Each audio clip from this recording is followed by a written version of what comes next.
Have you ever seen a car's headliner falling down or sagging? A sagging headliner can be a common issue on just about any car. And while holding it up with thumbtacks might seem like a great idea, it's temporary at best and can be dangerous. So in this video, we're gonna show you the proper way to recover your headliner so it's no longer floppity. Which brings us to this headliner that Paul and I already removed from our Mark V GTI. Now, rather than me doing this myself and probably doing a terrible job, I called my buddy Christian from Stitchcraft. Goodness gracious. Yeah, what do you think? She's a little crusty. Yeah, we're gonna blame Paul for all of that. So, when it comes to recovering headliners, this is pretty basic work for you because he does some rad custom interiors. Appreciate that. With that said, what's our first step? All right, first step, we gotta take this outside. It's gonna get so messy. And then after that, let's start taking the plastics off and the headliner. All right, first step, we're gonna start taking all the plastics off, and after that, we'll start taking off the original. So the main reason we are bringing this outside is our first step is gonna be cleaning all this off. Snowy orange goodness. But before that, we gotta take these plastics off. Yep. Get a little clip on the back, super easy. Just a simple little clip right here. And we'll need a little plastic tool for the clips right here. Choo choo. I did the shop foreman work. So a lot of these screws are just basic hand tools. Now you're probably looking at this headliner going, oh, a bunch of stuff is already missing. That's because Paul and I took a lot of that stuff out when we removed the headliner from the car, which is why one side had that stuff and one side didn't. And I feel like I need my hazmat suit, by the way. I'm gonna be covered in orange by the time we're done. So we're gonna start taking off the original headliner. It's pretty straightforward. It's wrapped around a couple areas, so I like to start like where the wrapped around areas are. Like sunroof, the front areas. Yeah, so this area, it'll be wrapped around as well. You just wanna undo the bottom area just because you really don't wanna break this fiberglass. So we'll finish up around here, and then boom.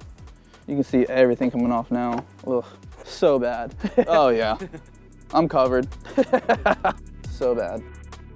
So we're gonna start taking off these clips on the back sides. This is kind of what holds it up around the sunroof area. And you can see like right here, there's like a little clip area where you kind of want to get the screwdriver under so you can pop it up. Next step is we'll take the wire wheel and remove all the gunk, make it pretty again. So we're gonna go ahead and start on this side, just because we're already here, and we can go ahead and do this. We don't have to do it later. We've got just a typical drill, and then we've got a wire brush from like Home Depot or AutoZone or just wherever you can find one. Or if you don't have that, you can always just use a typical wire brush. Kind of go lightly over it to remove all the stuff. Because if you take a couple layers off, it'll start like getting kind of just soft. Yeah, you just want to remove all the foam just so when we start wrapping it, it has a good contact pad to glue it back onto. Sometimes it's honestly easier using just the brush. Normally you don't want to go back and forth because you'll start like making a divot, but this area is metal, so it's not obviously going to do much to it. What I like doing is going side to side. And you can see it takes a lot off already. And luckily this isn't too gummy, so it's not sticking too much.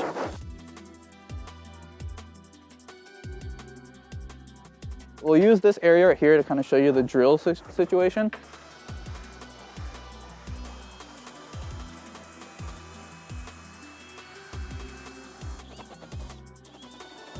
And you see right there, sometimes it's a little bit easier to use the wire brush. Yeah, so it's come off really easy this time. Just make sure whenever you guys like taco it, just make sure you look at these areas and kind of flatten them. I like to use like a wrench or something, just make sure this metal piece is flattened again when you put it in. Yeah, I'm glad we did it out here. Yeah, plus it's nice as crap out today. It really is.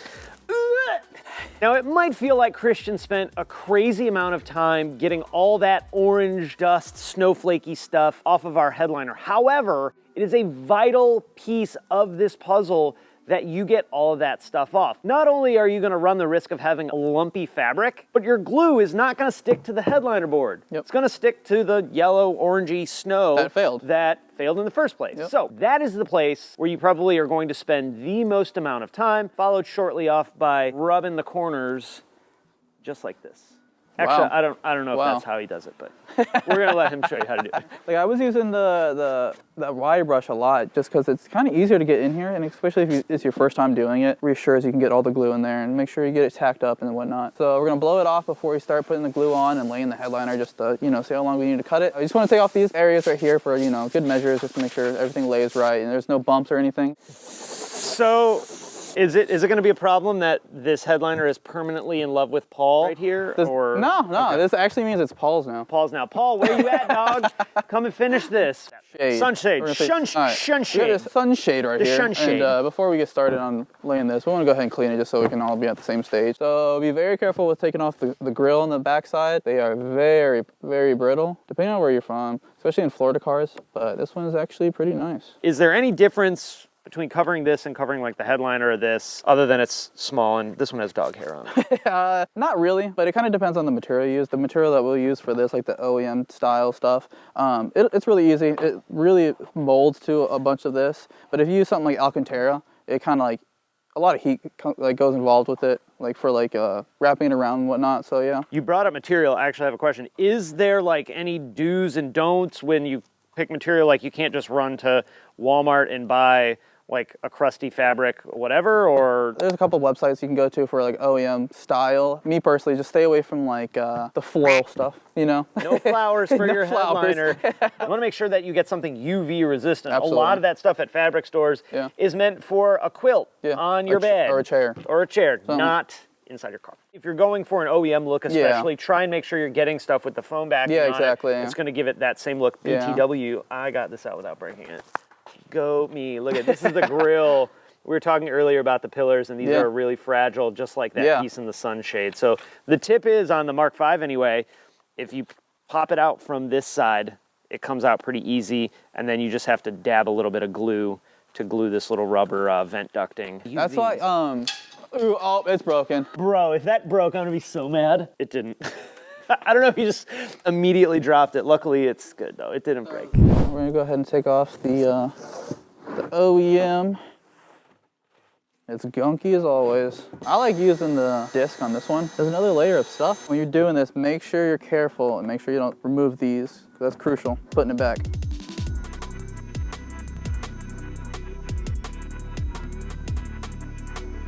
Now Christian's gonna go in and grab our headliner material, bring it outside to our headliner, lay it out, and cut the material roughly to size. Yeah, so this is the glue I use, the contact adhesive by Weldwood. So my favorite glue that I use is just really good for adhering both sides of the headliner, and even like for seats and stuff like that. But you can actually get them in little spray cans as well for if you don't have like an air compressor at home or something. This is just a spray gun from Harbor Freight. Now we're gonna go ahead and fold this back. I like doing it like halfway each way, starting on like the harder side where the dome light goes and stuff like that. Yeah, I'm gonna fold it, glue it, and show you how to lay everything.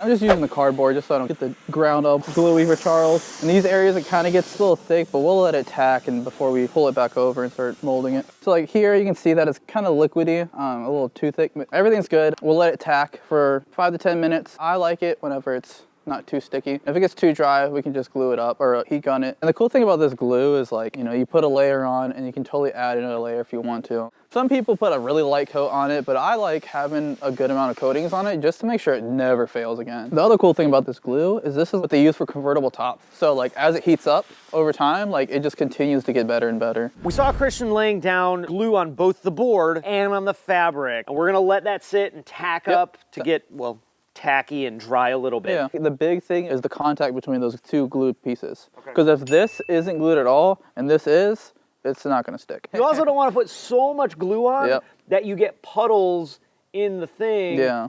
You know, you don't want to go swimming. Yeah, like there. getting puddles here is fine because it'll tack up over like, you know, obviously a longer time. But having a puddle here is the worst case scenario. Normally if it puddles up right here, you can take like your glue gun or like your finger, something like that with gloves on and kind of smear it around. So if you find a spot, too much glue, get some gloves and just kind of smooth it out and that'll help it tack up a little bit like faster. You can see like right here, it's kind of a little extra right here, but it's on an area where it's like flatter, you know, so it's not gonna damage it at all. All right, so we got our glue down. At this stage, before we roll our fabric over or lay it over, is there anything we wanna make sure we either do or don't do that we're never gonna have an opportunity again to do other than write a love note to Paul? All you really wanna make sure is like you got all your areas covered, especially in here. You wanna make sure you get all the creases glued up, and then before you pull it over, just make sure it's all tacky. Yeah, because you know, the tackiness is still gonna have it like stick while you're doing it. I'll show you guys here in a minute where I'll fold fold it and I could put it on here, but I could remove it. You could still pull it back up. You know, we talk about tacky a lot, but it could be really puddly or really dry, but you know, tacky, you kind of want to make sure it's still sticky. So this is pretty good. You know, everywhere you can go over, it's still really good. So right now is like a perfect time for us to fold it over. So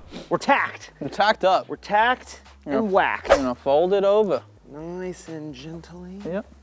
Ooh, I'm helping. So now you're just like smoothing. Yep, and you don't want to add too much pressure. And if you do, it's not a problem because afterwards you can go through and steam it. I like taking my finger here, my knuckle, and coming through here and laying it like that. Obviously in the corners, you're gonna want to put pressure, so you're gonna pull it towards us and then open it as well. So you got this big bubble here, you'll just come through and boom, it's flat. We'll pick it up, you know, unglue it or, you know, release it. We'll try to get all that out. It's tacky enough where you can, you know, lay it, and then if you're like, oh no, it's wrinkled or something, you know, we can do that. But now it's kind of too tacked, it's too dry now. So we'll go through here. You can do it this side. Make sure you keep waving it around because you don't want to burn through anything. And now we got the heat gun. I say we. There's no we here. He's doing all the work. I'm supervising. You don't want to yank it or anything. You kind of want to pull back on it to see where you can. So like right here, I put a lot of pressure in this corner, so it's not going to want to come undone really. So that's kind of like locked in. We're not going back. But here, I got that little crease. I can pull up and pull out. See? We're going to come here and we're going to roll it as much as we can, and we'll probably get a little bit of a crease, but that's fine because we'll come up here and we'll start pulling it up. But a lot of people, when they do headliners that I've seen, like other people, they get a bad crease in there, and it's because they come up and then they go down. So they're starting on that. Yeah, they're coming through. They're probably doing all of it right, but then they get here, and then you know you can't pull it down this way. Yeah. You can pull it down this way and stretch it up this way, okay. You know? You want to come down this slope rather than going up and up this slope. We still have a little crease right here, but once we come around, it goes right away. Remember, don't hold it in one area because you don't want to burn through it. It'll burn through it quickly. See how much that heat gun does for that? Yeah, wow. Glue? You're not only pulling the headliner, but you're pushing it with your other hand. Yeah. Even if you sit here, you know, if you're new to this and you sit here for like a few hours, you know, heating it and, you know, changing it and stuff like that, that's totally fine. You know, you want to make sure it's perfect because this is going to be something that you see every day of your life. You're kind of pulling this way and like that. Yep. And the best thing right here, if you want to do it, you see, you can pull it out. Yeah. And just bam. Pull it down, and then you're just. Yep. And then a lot of these creases, yeah, like a DJ. Yeah. See how this is right here? Yeah. You don't want to pull it back anymore. Don't pull back any further when it's doing that. You can definitely feel it when you're pulling it. So we just did a sunroof delete.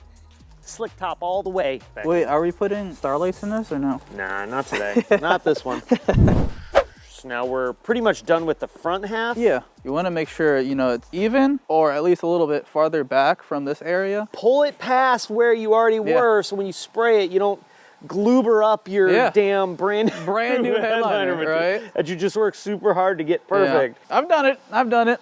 It's not fun because you have to redo the whole thing. Just like we did with the front half, this is basically going to be the same. It's the same. If you can accomplish that area, this is a piece of cake. Something else you want to make sure you're paying attention to is this is our back trim piece, so it lives like right at the very back edge of the headliner. This may be another thing you want to cover as well. For the Mark V, luckily, this is hard plastic, but like Mark IVs, I know the Torag, those pieces are covered in headliner material, and you can see like this one's full of the goo. So we had a little mishap earlier. The wind took it and kind of folded it, but I mean, I guess that's kind of a good scenario for you guys to learn that if you have like a little pinched area like this, you can kind of see it when you fold it and you stretch it, it's still always going to be there. So the trick is coming through here, heating it with the heat gun, and that glue will release. Basically, this side is really straightforward. Like we learned earlier, you kind of want to just pull it up, kind of pull it out straight and mold it. And even if there's a little bit of tension, that's kind of good, you know, just get that little friction going on in between there. For new people doing it, the best thing is put your finger in between it, or put two pens together, or like a Sharpie. Do like a gap. You put a gap all the way down, and then you'll fold it. And then it's like the perfect length. So this is a relief cut, so don't do it right on the seam. Come through and leave a little bit of space, like a centimeter or so, and then you'll come through and just fold it. If you're coming through here, like, you know, I'm doing this because I kind of know that there's not many creases that I need to worry about. But if you're coming through here and there is creases, just come up here. and just kind of pull it tension up and out if you need to. This is a corner. So here we're not gonna worry about it because like A-pillars go here. So it'll be sandwiched basically. It's not gonna like, you know, start being undone. But we're gonna come here. I do this weird thing with my finger where I can just like kind of fold it. Basically we're gonna pinch this right here. So you're gonna get that corner. You kind of pull it this way and we'll pull this one that way. And then you'll have like a nice corner right there, and then you'll come through, snip it off, you got a perfect corner. But here, we're gonna end up just cutting this around, and you don't wanna cut it like too close. This is kind of just opening up the hole. This is a crazy corner because we're gonna bring it all the way around. What I like to do is get all these corners tacked up. And right here, guys, we're going through with, you know, leaving a little area. You know, you don't want it craziness coming over, so we're using our fingers to kind of separate that distance. Honestly, we're not going to put any relief cuts because this is actually perfect for rolling over.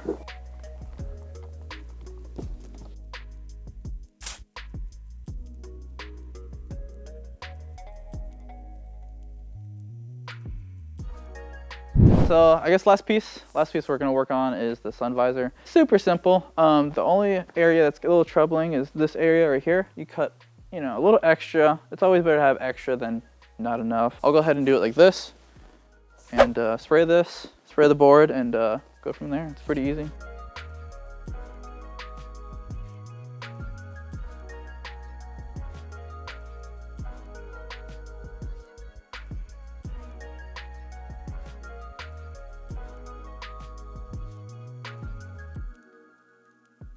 Definitely wrap this side right here, because if you don't, it always ends up like forming over it. And then let's find the clips. I like starting from one side and going all the way down. Easy. Anybody can do it. When you put it back in, it's definitely gonna have that smell of glue inside. You know, go for a ride or something like that, let the windows down, let the time go on, and let the material do its thing and flatten out. Well, I guess Charles didn't want to see the end result and see me either, so but we did the headliner today, we did the sunshade today. I'm taking a couple pieces home, like the A pillar and the B pillar and a couple other things, so you guys will definitely see me again. Thanks for watching, and I'll see you guys later.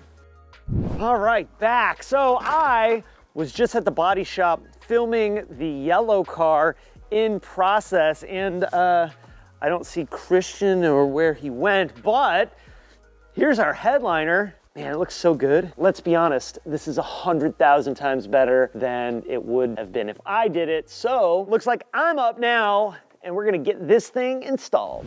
Now, before we put our headliner back in the car, we gotta do a handful of things, and that's get all the stuff that we took off the top side back on. These clips, there is a little tab right here, clips in just like that. I'm gonna put this on before we put our headliner in, even though I think we'd be just fine. It's just easy, we're right here. Next up, we need to get these little plastic things hooked in for our grab handles. Now, these little metal clips are kind of stupid. Remember, this is not designed to be serviceable as much as it's designed to be installed easily when the car is built. So we're gonna install this plastic piece up into the metal bracket, aligning the tabs, and then snapping it into place. Just don't force it, otherwise you're gonna bend the bracket. Now, if you're doing a headliner in a Volkswagen with a sunroof and you don't do what I'm about to show you, you're doing it wrong. You're gonna have a bad day, because look at what's happening. I went to clean and check the sunroof drains and they are dripping, which is a pretty common Volkswagen problem. So watch when I wipe this out, how much dirt is actually in this track. What happens is the dirt gets pushed into the tube, can clog up the tube, and then all this water is gonna leak in your car just like this. What you're gonna do, grab a bottle of water, and we're gonna use this to make sure we don't have any leaks, as well as clean the tracks out. This, because I'm at the back of the glass and the car is nosed up a little bit, should drain out the back. You can also take some compressed air and very carefully just to blow any dirt that are left out in those lines. So what we're gonna do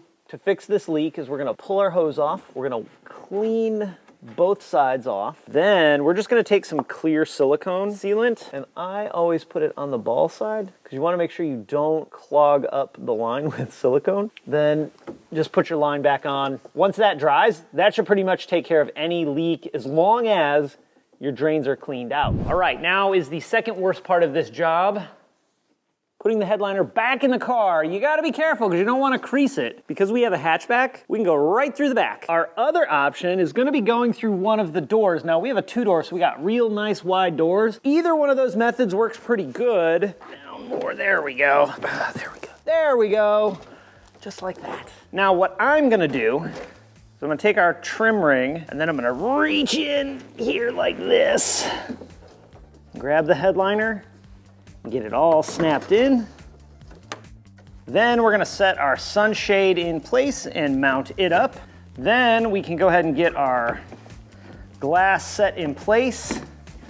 We'll have to go inside the car to tighten that. As you can see, we still have a ton of work left to do on our GTI, and none of the interior is gonna go back in until I clean it, because this car is nasty still, and it still actually really smells terrible. I don't even understand how I was in this car for so long. Also, fun thing I found when we were putting this headliner back in is this. This is the track for the sunroof sticking out of its cassette. So what I'm likely gonna do is actually drop this headliner back down, pull the cassette out, and hopes and prayers try to fix it. I'll put links to everything that you need to recover your own headliner down in the description. Kristen gave us some great tips on how to do this job. You could probably use those same methods to cover other parts of your car as well. With that, I'm out. Have an awesome day. This car smells, and I'll talk to you again next time.